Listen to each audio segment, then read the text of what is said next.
It's Dagok time na! So, anong gagawin? Let's read it! Over naman sa reading. Hi mga Igiters! Ayan, nandito na tayo ngayon sa ating episode 4 for Notify Satellite. Grabe, namiss ko kayo! Yes!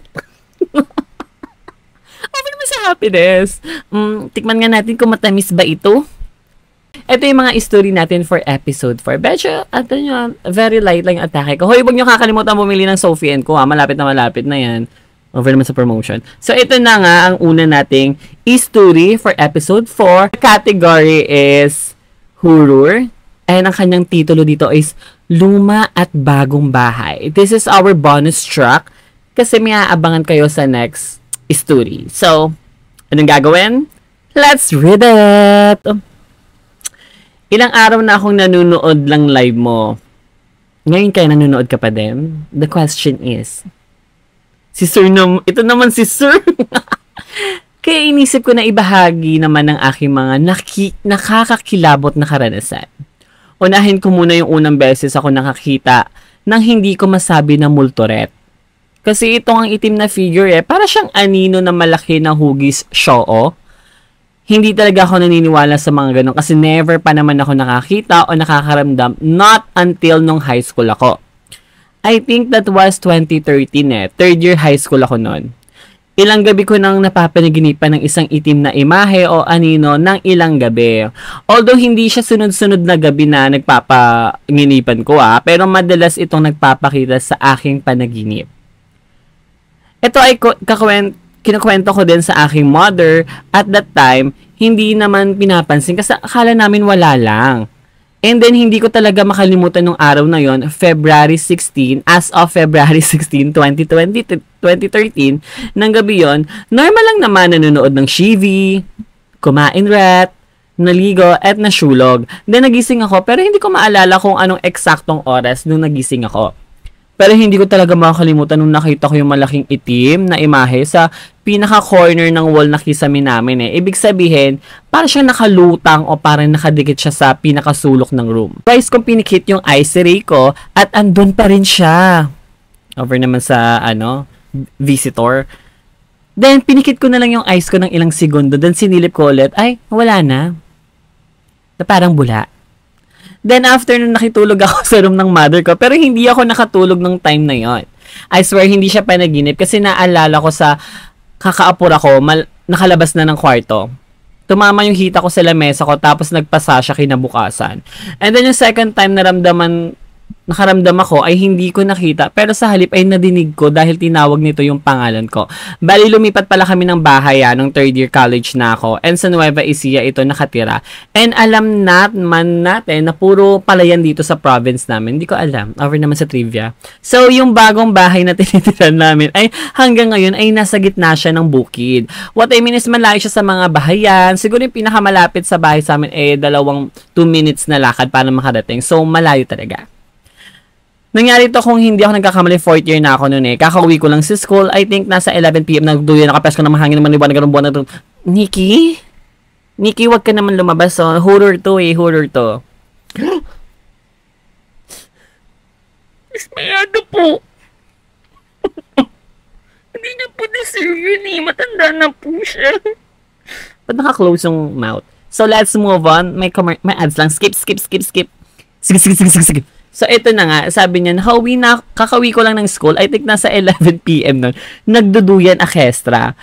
Presko kasi tapos mahangin, maliwanag pa nga yung buwan yun Yung peso ng duyan nasa gilid ng terrace namin, siguro mga 10 na hakbang yung layo. Nagsiselfon ako yun, siguro nasa 15 minutes na akong nasa duyan. And hindi ko talaga makakalimutan yung may bumulong sa akin ng pangalan ko. Tapos yung boses niya, boses ng matandang lalaki. Shootang ina. Like, ramdam ko nga parang buga ng hangin sa tenga ko Tapos paglingan ko, ay, parang nawala yung show Shitang ina, yung chinelas ko, hindi ko na isuot. Nagtatakbo ako papasok sa bahay nang nakapaa sa takot. Although hindi naman na nasundan yon hanggang ngayon ay wala pa naman ulit nagpaparamdam sa bahay namin. PS, lahat po ito ay legit na nangyari sa akin at hindi gawa-gawa lang. Hala, lagot kayo. Mahaba na. Gusto ko pa sanang i-share yung experience ko ng OJT ako sa Baguio. Pero next time na lang yun. Moral of the story, wag tatanga-tanga sa pagtakbo. nakapasa-pasa at naiwan ko chinelas ko sa takot. Yun lang, gawa ulit ako next time. Anong gawa? So, ibig sabihin, fake nga to. Nakita din, nahuli din, no? Anyway, hindi naman siguro. Bahala siya sa banyo. I-defense niya to or need i-revise. So, I think ito yung papakita ko sa inyo yung photo shoot. I-attach ko na lang dito. Ayan daw ang kanyang horror. Bokot, no? Pero siguro pag nasa-site ko yan, parang nyinggirin. Dito kasi! Multurit yun mo. Ba't naman parang may kwento tayo sa ganun. Siguro next time na. So, yeah. That's all. Tama na kayo. My God, yung kilikili ko. So, tapos na tayo sa ating unang story sa episode 4. Ngayon, this story is part 1, part 2, part 3. Over naman. Kala mo talaga siya na yung may series sa Netflix na short series eh. Hirap naman nito. Ayusin nyo yung mga boundaries nyo, ha? Ayusin nyo. Kasi kung maghahaba-haba kayo, nakakabastos yun eh. Not that yes, carry no mahaba, maburap. Pero yung ayusin nyo naman yung story nyo, no? Ang kakapal na mga mukha nyo! Ayusin yung mga boundaries nyo, ha? Over naman sa Brit. So, ito na nga. Let's move on na nga with our next story. This story is very, very long and super bet namin tong lahat. So, the title is, to put in English, okay, no English policy pa na. Ang kanyang titulo is, When Two Straight Lines Collide, They Bend. Parang, tak-tarak, tak-tak-tak-tak, tak-tarak-tarak-tak, boogs. So, ang dami ka pang ads, skip ads. So, ito na. Anong gagawin? Let's read it! They're nice, Sophie at mga e-geaters. Over naman sa ganun. Kala mo talaga siya na pinakapitit. So ito na. Gusto ko lang ipaalam na sinira ng gym ang buhay ko. Ganito kasi yun eh. Ako po isang proud na straight man. Wala akong bahid ng kabaklaan. Puro kep-kep ang hanap ko sa buhay. Promise. Tapos itong roommate ko sa dorm, tawagin natin siyang bro. Kasi yun ang tawag namin sa isa't isa eh. Walang landian, walang harot. Kasi parehas kaming straight. Lagi niyang sinasabi, bro, ganda ng chicks oh. At laging sagot, bro, ang hot niya. Kaming dalawa, pinaka-straight na magkaroon ng straightness sa history ng straightness, kaming dalawa yon. Tapos isang araw, sabi ni bro, mag-gym tayo. Tangin na gym? Yoko nga. Pero naisip ko, baka maraming MILF sa gym. So, di ako nagpapalata. Sige bro, tara. Bet yun yung MILF. Ang piyasang ito ay para sa mga batang Gina. wala yun. Iba pala yun. Pagdating namin, shootang ina, bakit puro lalaki? Nasaan ang MILF? Nasaan ang mga girls na naka-sports bra? Pero ayoko namang umamin na maling gym ang napili namin. Kaya tumuloy na lang kami. Bro was serious as a fuck. Walang imek. Bigat agad ang binubuhat, pawis na pawis. Ako naman puro pa cute. Yung tipong, bro, tama ba tong form ko? Patingin ng form mo. Patingin ng form mo. Ayan, tama yan. Tapos iba pala, no? Form. Formirit mo. Ay, form? Forminggirin mo ako. Bro kasi. Pag ako yung gaganon ako. Tapos, let's move on. Tapos, nangyari na nga hindi mangyayari. Bro, spot mo ko. So, lumapit ako. O tapos, lumapit ako at mga e-geaters habang inaangat niya yung barbell, napatingin ako sa kilikili niya. Yes, galing ina. Bakit ang kinis? Bakit parang sobrang bango kahit pawis na? Bakit bilang may sumipa sa puso ko, sa buso ko? Gago, kilikili lang yan pare, wag kang over. Pero di ako makatingin sa kanya, nanginginig yung tuhodstra ko at dun ko na-realize, shootang ina. Natitigasan ako. Mga e-geaters, dito na bumagsak ang buong mundo ko. Pag uwi namin ng dorm, tahimik ako. Bro, okay ka lang?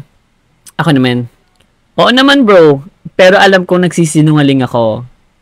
Bakit nung naghubad siya sa harap ko parang magpalit ng damit? Parang may umusbong na something sa puson ko eh. Bakit nung nagjiginuman kami kinagabihan at tinapik niya ako sa hita, parang may spark? At ang pinakamasakit sa lahat, bakit nung natulog kami sa papag dahil sobrang init at aksidenteng nakadikit ang paa namin, hindi ko iniwas. Sagsak yung mga ganyan. Nakakinig diba? Like, Like, intro pa lang, tumatas na yung balahibo ko. Yes! So, yun. Let's move on.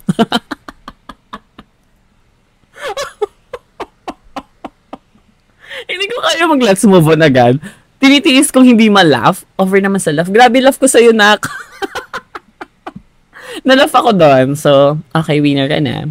So, ang next naman, ang pinakamasakit sa lahat, yun na. Tapos na yun, diba? Okay, hindi ko iniwas. Gago, hindi na to straight behavior, ah.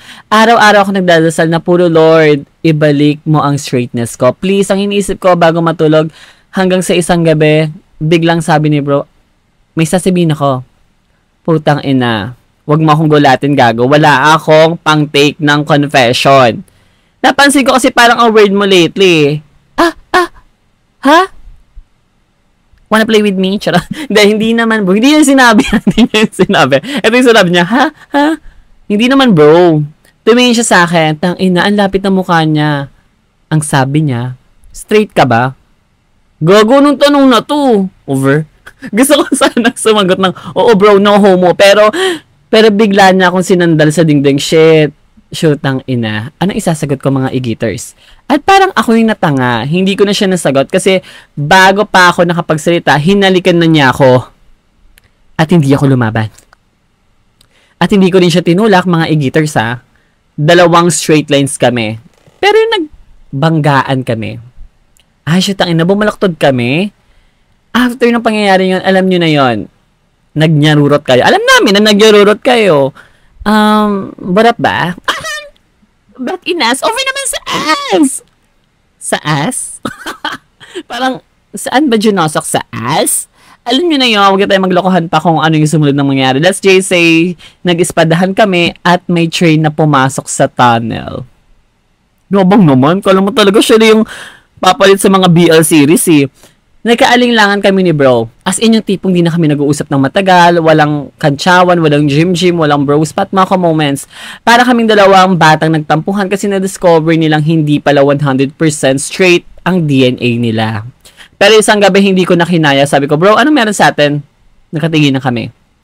Takin na may background music na malungkot sa eksena, no? Bilang pasok ng ganon. At sa unang pagkakataon, ngumiti siya. Paano? Killer smile? Ganito. Logs, patingin naman pa ako ng killer smile mo. Okay na ba yan? Siya din yun eh. Isa lang yun. Ba't naman nag-explain? So, ito na. Let's move on na nga. Ngumiti siya, pero yung tipong ngiti ng isang taong alam mong bibitaw. Bro, gusto mo bang ituloy ito? Sabi ko. Kinakabahan siyang sumagot. Anong to? Tumingin ako sa sahig. Itong tayo.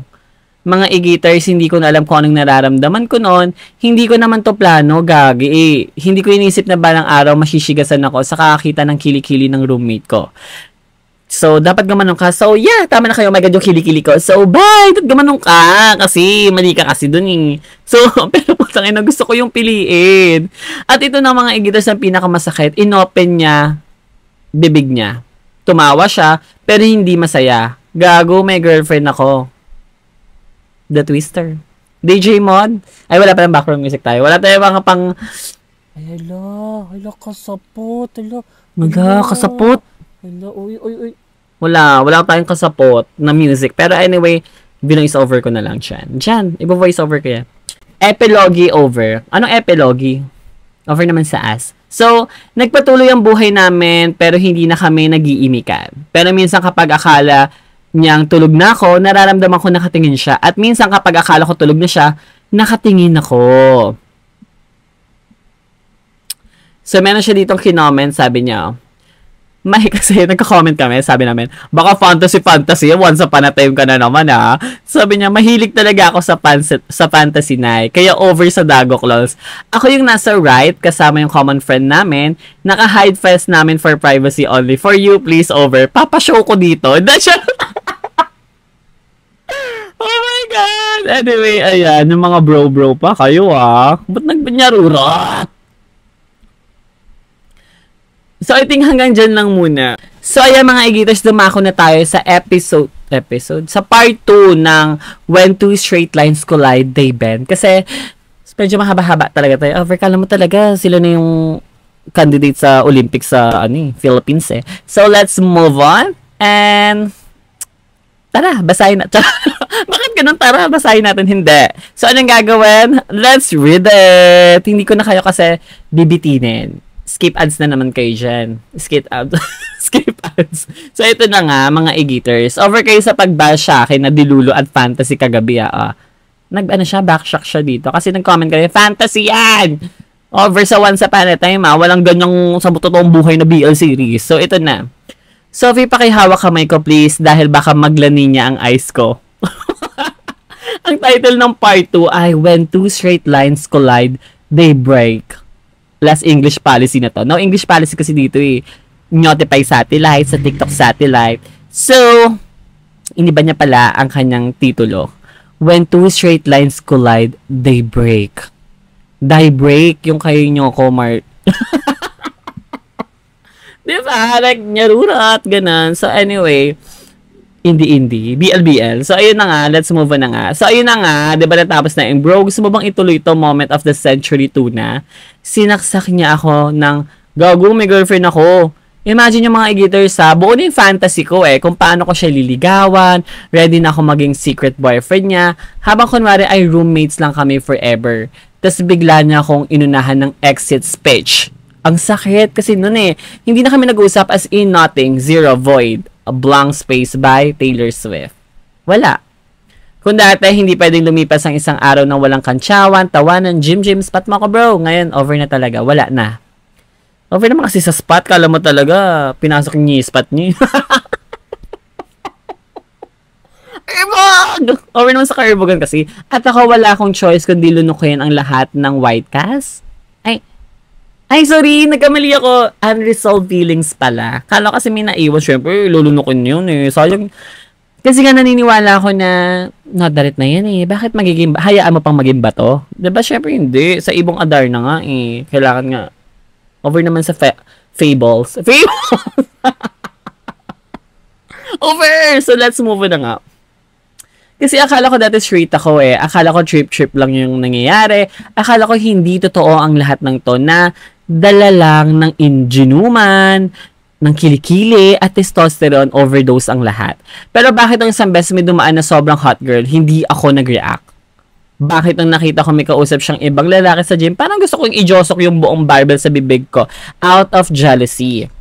Over sa laki ng bebe extra, i-orp up mo nga yung Gusto mo lumuhod ka sa amin, tapos i-orp. But in-invite! Over sa Airbog, okay. Eto na, let's move on. Mga e-geaters, hindi na ako okay. Hindi na ako, yes, galing! Ngayon, yes, galing ang lungkot. Fast forward, nag-move out ako sa dorm. Unang rason, wala na akong pera. Diyos ko, kamahal naman kasi ng rent, di ba? Diyos ko, kamahal kasi ng rent. Hindi na siya nag-rent ng samahal. So, tama ka. Over.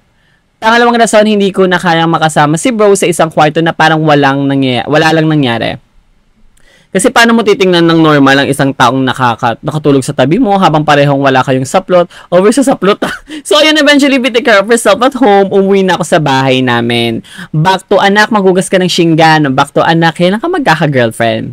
At syempre, back to unresolved emotional trauma na hindi ko kayang aminin kahit kanino. Si bro, nagpatuloy ang buhay niya. Parang hindi kami magkakilala Parang hindi na niya nasambit ang pangalan ko sa parang hindi dapat sabihin ng isang straight na lalaki. Over naman sa sinambit. Over naman sa lalim ng syogolog At kung dati ang akala ko dahilan ng over naman sa birth. At kung dati ang akala ko ay dahilan ng paglayo niya ay dahil sa awkwardness, ngayon may bagong dahilan. Si bro naging bro in Christ. Na-recruit siya sa isang church na nag-start sa letter, alam nyo na.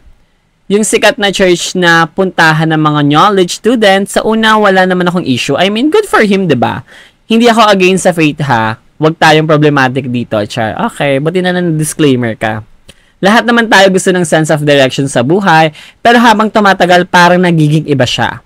Si bro na dati kong kakwentuhan tungkol sa buhay ngayon, homokogic energy na. Si bro na minsan kong niyakap ng magdamag ngayon, may mga patama na sa social media tungkol sa kasalanan ng pagiging keki.